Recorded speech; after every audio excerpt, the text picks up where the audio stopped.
এবার ঈদে ব্যাংকের শাখা থেকে কোনো নতুন নোট মিলবে না।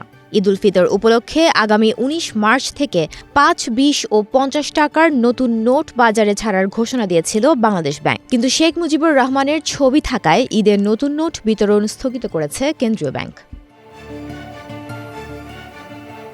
সংশ্লিষ্ট কিছু সূত্র থেকে জানা গেছে, টাকায় শেখ মুজিবুর রহমানের ছবি থাকায় কয়েকটি পক্ষ থেকে আপত্তি উঠেছে। এমন পরিস্থিতিতে ঈদ সামনে রেখে নতুন নোট বিতরণ কার্যক্রম স্থগিত করার জন্য ব্যাংকগুলোতে চিঠি দিয়েছে বাংলাদেশ ব্যাংক।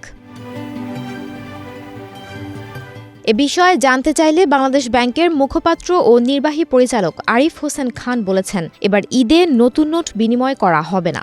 বাজারে যেসব নোট রয়েছে তার প্রচলন অব্যাহত থাকবে।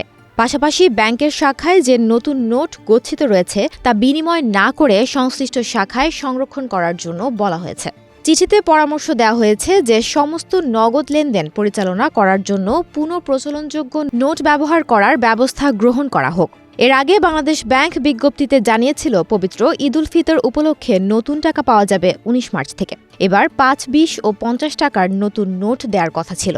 নতুন নোট বিনিময় হওয়ার কথা ছিল বাংলাদেশ ব্যাংক ও কয়েকটি ব্যাংকের শাখার মাধ্যমে। ২৫ মার্চ পর্যন্ত জনসাধারণ ও গ্রাহকদের মধ্যে নতুন নোট বিনিময়ের পরিকল্পনা ছিল। এর মধ্যে নতুন নোট বিতরণ বন্ধ রাখার সিদ্ধান্ত নিয়েছে কেন্দ্রীয় ব্যাংকটি। বর্তমানে বাংলাদেশের ১, ২, ৫, ১০, ২০, ৫০, ১০০, ৫০০ এবং ১০০০ টাকার মোট ১০টি কাগুজে নোটের প্রচলন রয়েছে। এর মধ্যে ২ টাকা থেকে শুরু করে ১০০০ টাকা পর্যন্ত সব কাগুজে নোটে শেখ মুজিবুর রহমানের ছবি আছে।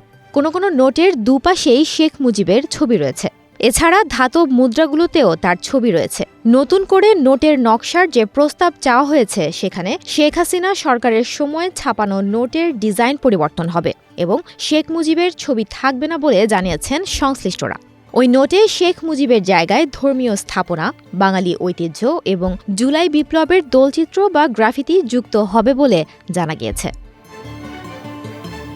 সুমনা মুস্তফা, প্রবাস খবর।